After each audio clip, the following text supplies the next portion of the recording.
Alright, so in this lesson we're going to have a quick overview over these few things. Yeah, so we're going to have a quick recap to the average rate, and then we'll run through the rate of formation and the rate of disappearance. So this was supposed to be rate of disappearance. Okay, so this is our short outline. So this is lesson 2. The first one, which was in much more detail, where we looked at the factors that affect the rate of reaction and all those. Yeah, so you should check out the first video as you watch through this one if you're not done with that. Okay, so this will be a very short lesson just to highlight on some of the important things as we proceed. So getting started with the average rate. So the average rate, so these we discussed them already. So we talked about rate. So what does it mean when you talk about a rate of anything? So the rate is simply the change. So this delta simply meaning change. So the change in something with respect to time. That is the rate. So now under chemical kinetics, the rate is the change of concentration. The change in concentration with respect to time. That's what we're going to call the rate. Yeah, that's the rate. Change in concentration with respect to time. So now, what does it mean when we now refer to the average rate? So the average rate, it means, so like if we have reactant A, so this is reactant A. So reactant A is giving us the product B. So we can talk about the rate at which B is formed, and we're going to discuss this, and the rate at which A is formed. And then now when we're talking about the average rate, so so the average rate, it's whereby we consider the time, the change in concentrations. The average rate is simply an overview of the entire reaction, like in what time interval are the concentrations changing from reactants to products, like that. So the average rate will have a negative in the formula because we're looking at how the reactants are finishing up to give us the products. So this is one concept. I think I didn't highlight more on this in the first lesson, and I've brought it up. So the rate is just changing something, and then when we're talking about the average rate, we'll say we'll put a negative there in front. So now when we say change in something, what does it mean? So what does it mean to have a change in something? So this delta, so the delta simply means change. So we're going to have a final concentration minus an initial concentration. That's what it means to have a change in something.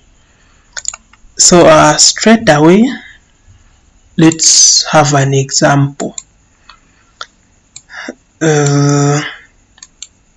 So what example are we going to have? Something very similar to last time. Yeah, so let's quickly go through this, I think, once again. So here the question is, so I've been given nitrate, which we can also call nitrogen dioxide. So nitrate is giving us these two things, nitrogen monoxide and oxygen gas. So they're telling us the initial concentration of nitrate is 0.1, and then after 150 seconds the final concentration is now 0.005. So the question is, what was the average rate in the first 150 seconds? So let's get to that. So what is the average rate? So remember I've said so this is average rate here. So this is our average rate. So you can write it in full. So the average rate, we're saying it is the change in concentration.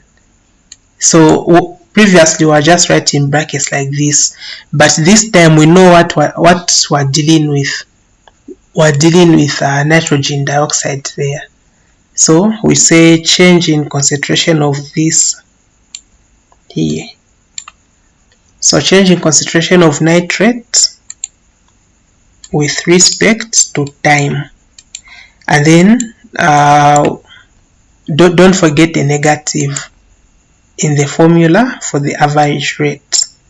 So I have negative, and then change in concentration. You now know very well that we simply mean the final concentration. So this is the final concentration minus the initial concentration. So nitrogen dioxide there, and this is I, initial concentration. So this is with respect to time. Okay, with respect to time there. So at this point, can't you substitute on your own? Yes, I just wanted to guide you on how to get here. So we say negative. What is our final concentration? It's here, 0.0055, and the initial concentration is 0.01. Yeah, so the zeros at the end here, they are not so significant. So we say with respect to our time is 150. Yeah, so at that point we can say what is 0.0055 minus 0.01. So we are going to, so here we have a negative. So this negative is just following. We have that negative. So when you subtract these two, what are you going to get? You are getting about negative 4.5 times 10 to the power 3. So this is over 150. So negative and negative, the two will cancel. Yeah, so we'll remain with a positive value. So you divide now 4.5 times 10 power 3, you divide by 150. You are going to get 3 times 10 power negative 5. Yeah, so this was the average rate. And what are the units for the rate? We're going to say there will be mole per liter second. So it's mole per liter second. Yeah, so we're done. We can go to the other component. Yeah, so but maybe you might be confused, like, here, how did we come up with those units? Yeah, so allow me to quickly run you through that so that you don't get so lost. So how you know the units for the rate is you know that the average rate, it is the change in concentration over time. So what are the units for concentration? So here on top, the units for concentration, they are mole per liter. Those are the units for concentration, mole per liter. over the units for time, they are seconds.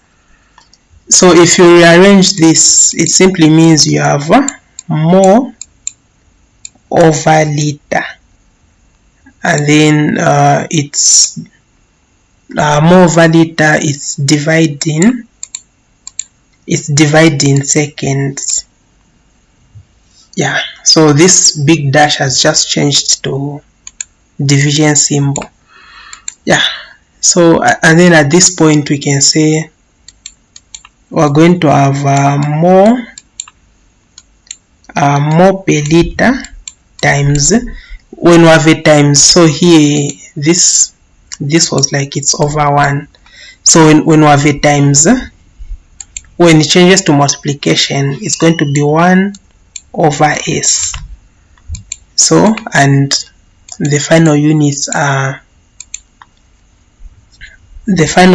are mole over, and then liter times second is liter second. Yeah, so and then from dimensional analysis we can change this division symbol. If we get rid of the division symbol, it means these they'll have negatives.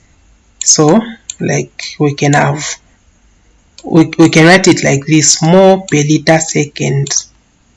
Or the other form, if you don't want to write it like this, you can write the units as mole per liter. So liter have a -1 and second a -1. Yeah, so those were just units, nothing so special, but just get it. And in case you are still not very clear, I think you know where to find me. You should contact me on WhatsApp. So this is 0049 at the end. Okay, so it's now time to proceed. So we've done the average rate. So we've looked at this. So now we have to discuss the rate of formation and the rate of disappearance. Yeah, so this is a very important concept. Okay, so to get started, what are we going to say? Okay, so what do you have to understand about the rate of formation and the rate of disappearance? So here is, let's start with an example. So this is just an example of a chemical reaction. So we have A, it's reacting with B to give us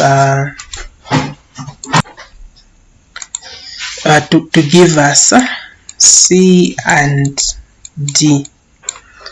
Okay, so we can assign some balancing numbers, like A is balanced with small letter A. Okay, so this is small letter A, small letter B, C, D. So these are just balancing coefficients. You know how a chemical reaction looks. Okay, so when we talk about the rate of formation, let's start with the rate of disappearance. So what we have to understand is that reactants disappear. So like if you are reacting, let's say sodium and what can we get? Okay, sodium and chlorine for an example. Yeah, okay, or sodium with hydrochloric acid or whatever. So when we are reacting these, you have to know that these two will be mixing. So when they are mixing, it means they are getting lost, they are disappearing, meaning we are going to have something new which will be formed. We can have something like sodium chloride. Yeah, so that is the basic concept. So you have to understand that reactants disappear while products appear. Reactants are being used up, products are being produced, they are being formed. Yeah, so how do you write the rate expression? Yeah, so we are calling this the rate expression. So like if you want to write the rate expression, of reactant A. This one, reactant A. The rate expression, you always have to remember that we said rate is change in the given reacting substance. So change in concentration of A. So we have the change in concentration of A with respect to time. Okay, so now since reactants disappear, you always have to know that the rate expression for reactants always have a negative. Yeah, so if we want to write the rate expression of reactant B, we're going to say negative.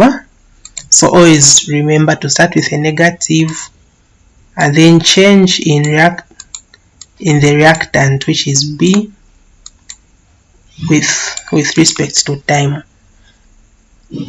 Okay, so this is the rate expression.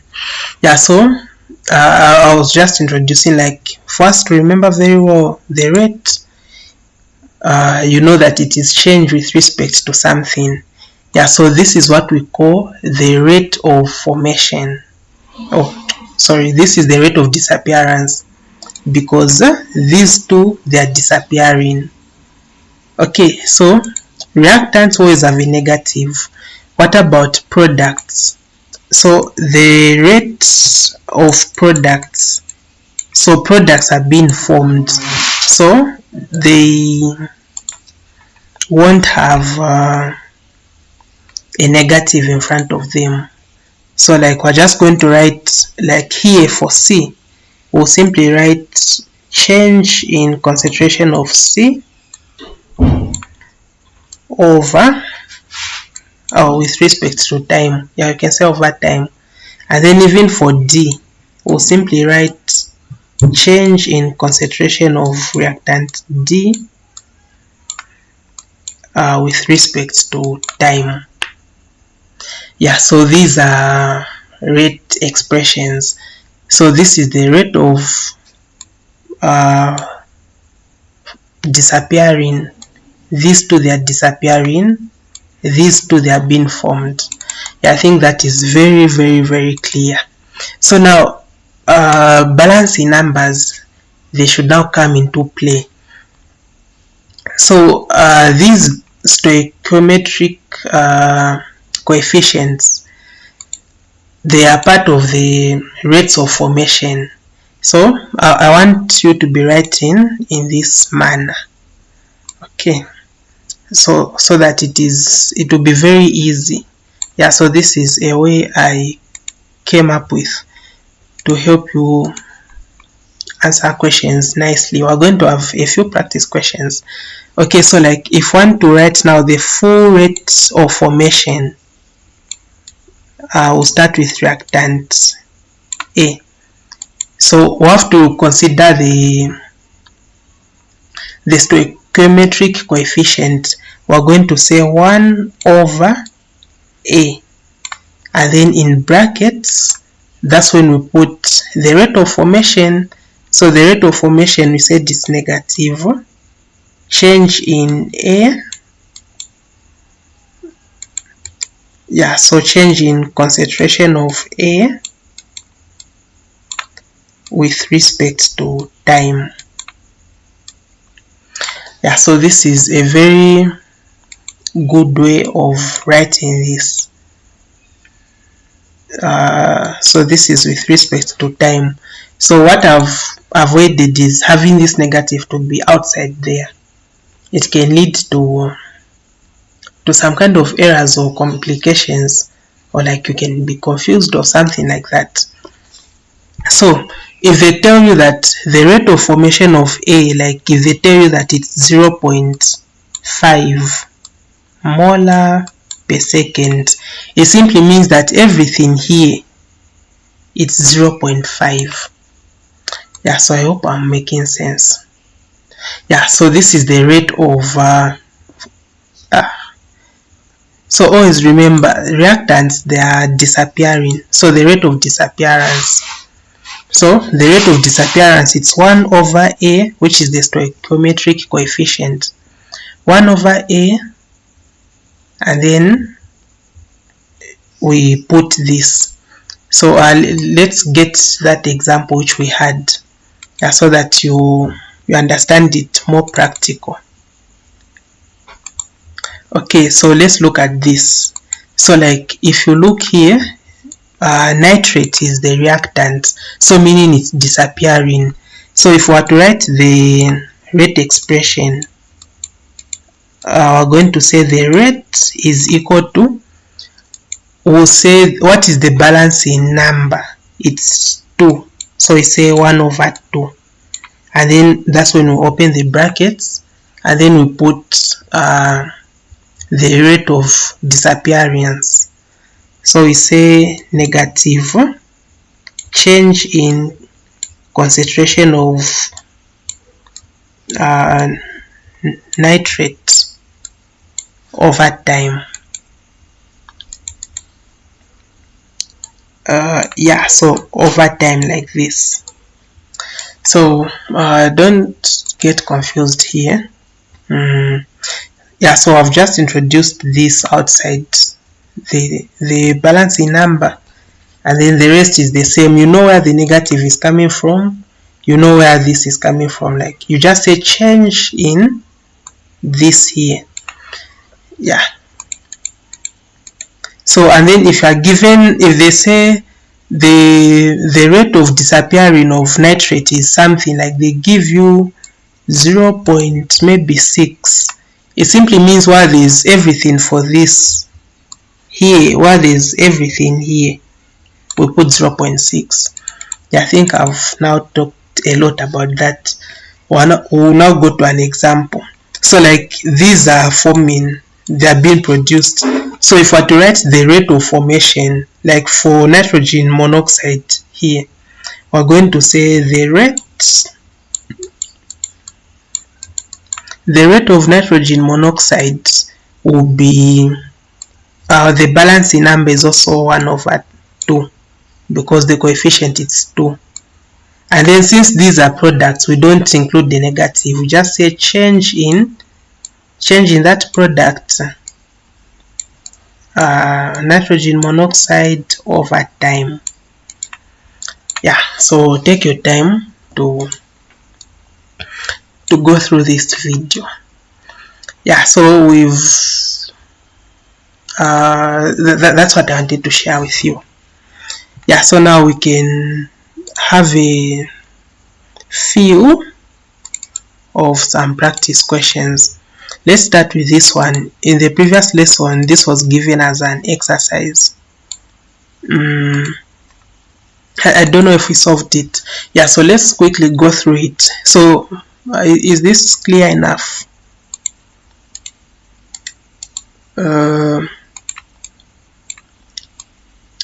Okay. So I believe this is a little bit better. If not, just zoom in, my dear. There's nothing I can do at this point. So the reaction of what is this? Oxides. So we have O2 giving us ozone. Ozone, it's this O3. So now, what are they telling us? They are telling us that the rate of disappearance of O2, so like you can now say this one, O2, which is oxide. Hey, I hope I'm right. If I'm not, at least you do your research and you say it better. So oxide is the reactant, so it's disappearing. Wonder they are saying the rate of disappearance. So they have told us that the rate of disappearance is 0.6. So now they are telling us that what is the rate of appearance of this one. And I even forgot to mention one thing. Okay, so now we're going to answer in. But I just have to quickly and briefly talk about this. So like if you have A reacting with B, to give you C and D. What you have to know about the rates is that the rates are equal. So like if we say the rate of A, it is negative change in A over time. So the rate of disappearance of A is equal to the rate of disappearance of B. So remember, B is also disappearing. So these are equal. It's equal to the rate of disappearance of B, and then not only ending up to here. So this is also equal to the rate of formation of C. So the rate at which these things are, the rate at which A and B are finishing is equal to the rate at which C and D are being formed. Yeah. So this is equal to the rate of formation of reactant C. And then this will also be equal to the rate of formation of reactant D. Yeah, so if you are given one thing, you can calculate the other thing. Yeah, so that's something I should have said a long time ago. Okay, so now we have O2 giving us O3. They have given us the rate of formation or the rate of disappearing of O2. So they want us to know the rate at which O3 is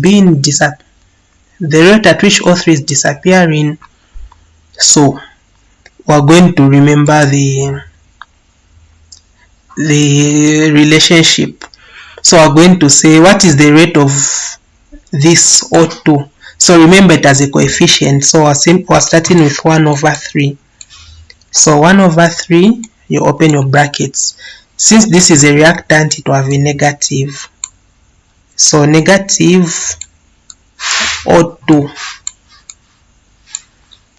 over the time, change in time. So this is equal to ozone here, it is 1 over 2. And then since it's a product, it won't have a negative. Okay, so this is like a triangle. Now, okay, I shouldn't be this lazy.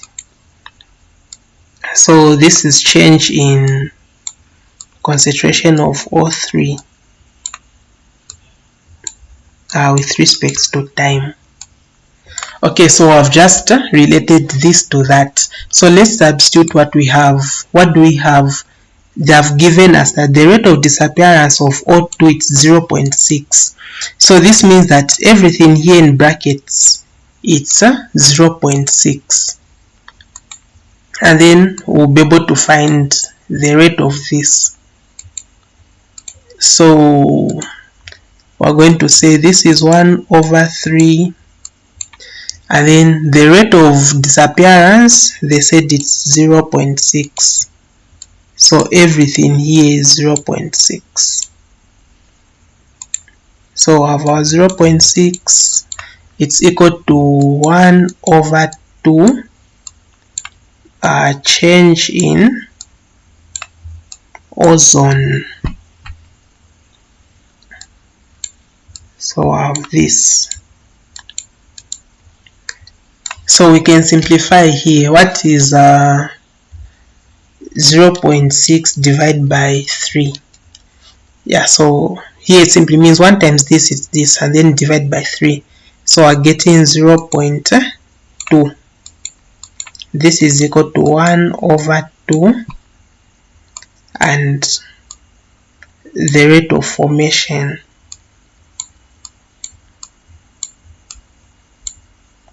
With respect to time.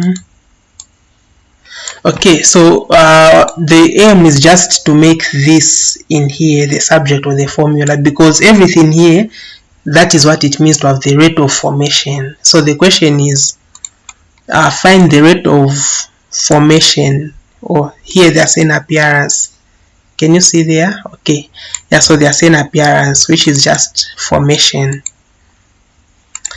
Yeah, so we have to make this part the subject of the formula. So What does it mean? It means we have to get rid of this 1 over 2. So how we can get rid of it? It's simply like cross multiplying 2 times 1. Okay, so 2 times these things here. So you say, okay, we'll start. We'll say 2 times 0.2, it's 0.4. And then here it simply means there's over 1. So 1 times the things on top, there. So 1 times 1 here, it's just 1. And then will remain. So this, you can just treat it as a certain thing, like everything here, it's just x. Yeah, so the fraction shouldn't scare you. It simply means rate of disappearance. Yeah. So 1 times 1 times that, it's the same thing. So here 1 times 1, it's just 1, and this will just follow.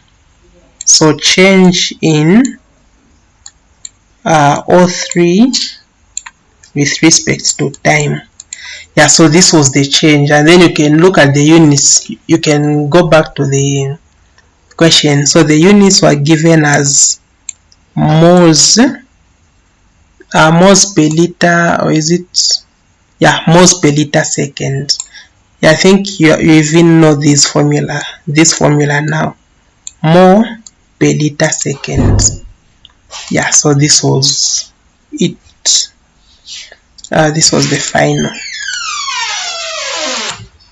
Okay, so I hope you've gotten it here.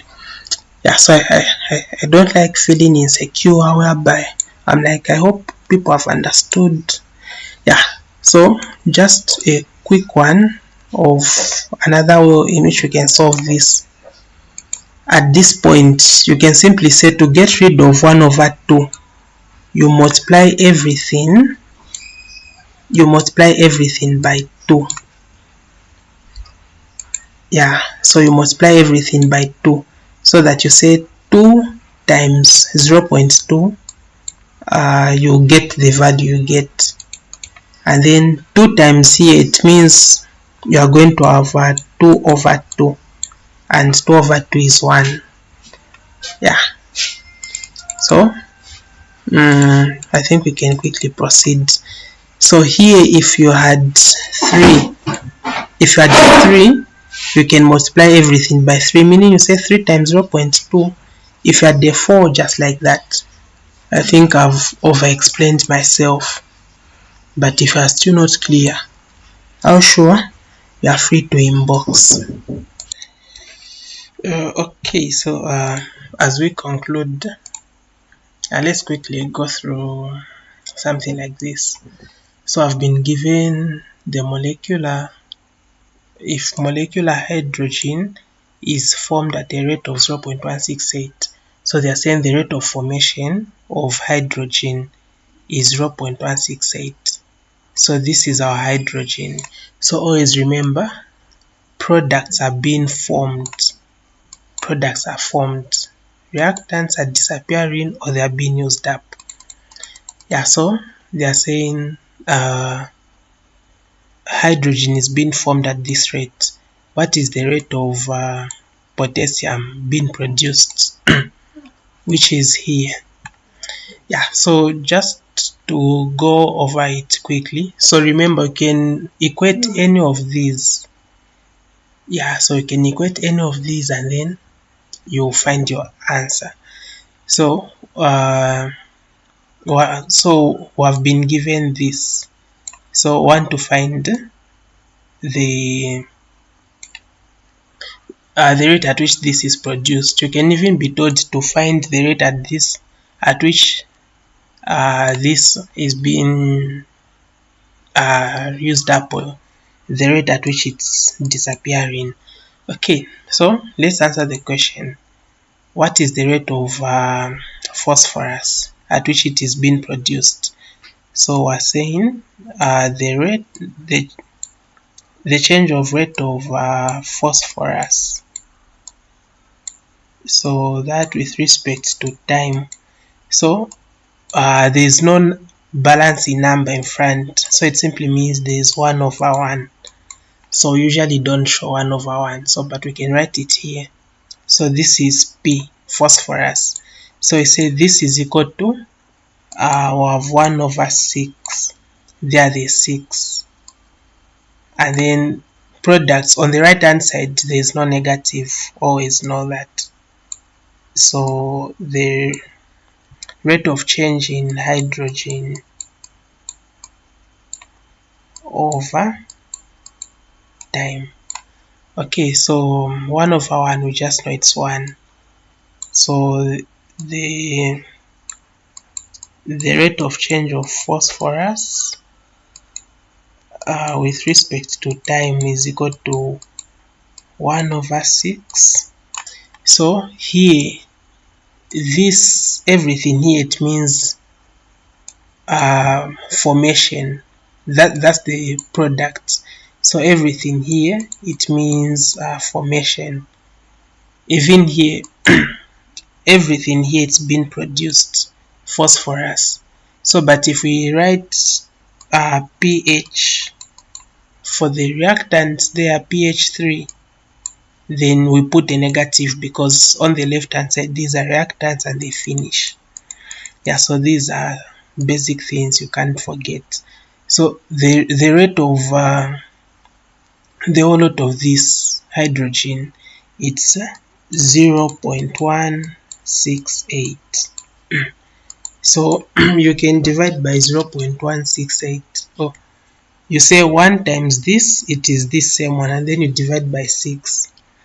So what are you getting?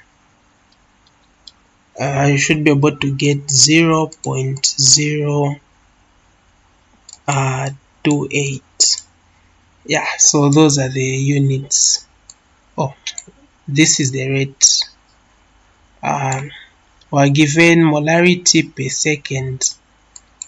Yeah, so these are the units here. So the units for rate, it's either molarity per second or mole per liter second. Yeah, so this mole per liter, that's what molarity means, and then we have a second. Yeah, so I'm now rushing to wind this up. So this is your exercise. Like, so now what if you want to find the rate of this? How about you try? You should show me what your answers will be. Okay, and then we proceed. What can we do?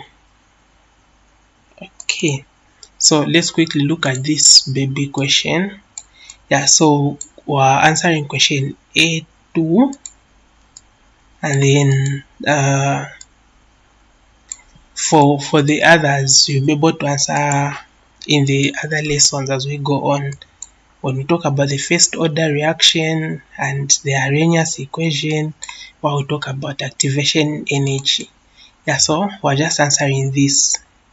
For a reaction 2A given P, write the rate expression and the rate law for this reaction. 5 marks. Yeah, it was way too easy. So the rate expression, we're just relating how A is relating to P. So the rate expression, you simply say we're going to have 1/2, and then change in the formation of A. So remember, reactants should always have a negative. So change in A, and then we take a negative over T. So we're relating this to the product, which is 1/1, and you can't show 1/1. Change in P with respect to time. Yeah, so we're done with this one. That's the rate expression. And then for the rate law, you are going to understand in lesson 3. That's why we explore the rate law. So I will talk about the rate law in expression 3. So, but just a quick one. So like we've been given 2a given as p.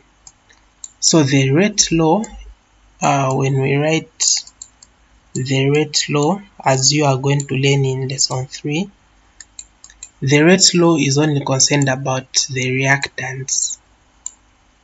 And then the rate law, it comes with a constant. So we write K. And then concentration of reactants we have A. So under the rate law, this balancing number doesn't play any role. We ignore it, and then we put power any letter X. Yeah, so this is just like something you'll find in lesson 3. Okay, so yeah, this was the question. So like this is 5 marks doing this. Rate expression, rate law. I'm sure you're so surprised, like, hey, we're done just like that. Yeah, so you might want to rewatch the video. Yeah, so now as I conclude, let's end with this. This was an exam question, 5 marks. Okay, so answering question A1. So question A2, you'll be able to answer this on your own actually. Yeah, so determine the rate law given this table. Yeah, so I've taught this in form of a document. Yeah, so when you're done with this video, hopefully also, yeah, so by the time you're done, be done with the document, and then you should be able to, after going through that document, I'm not solving this one, you'll find this same question in the document. It is your homework in the document, because there are other examples which have been solved, so you'll be able to get. So answering this one, the rate of question A1, the rate of combustion of hexane is 1.2 molar per second. What is the rate of formation of carbon dioxide? Okay, so let's make sense of this. What do we have? So this is hexane. You can just see like this is the only complicated thing here. You know, this is oxygen, this is carbon dioxide, this is water. So they are telling us that hexane is being formed at this rate. And then they are saying what is the rate of formation of carbon dioxide here. So I have to relate these two. So like hexane, the balancing number of hexane is 2. So it's 1/2. And then we put a negative in front of hexane because it's a reactant.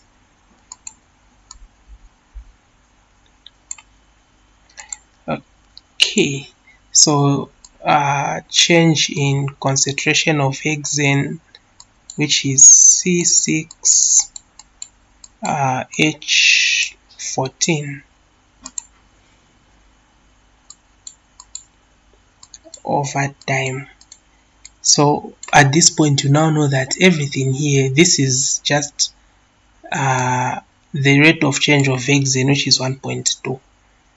Yeah, so everything here we'll just put 1.2, and then we're comparing it to carbon dioxide. So carbon dioxide is balanced by 12, so we write 1/12.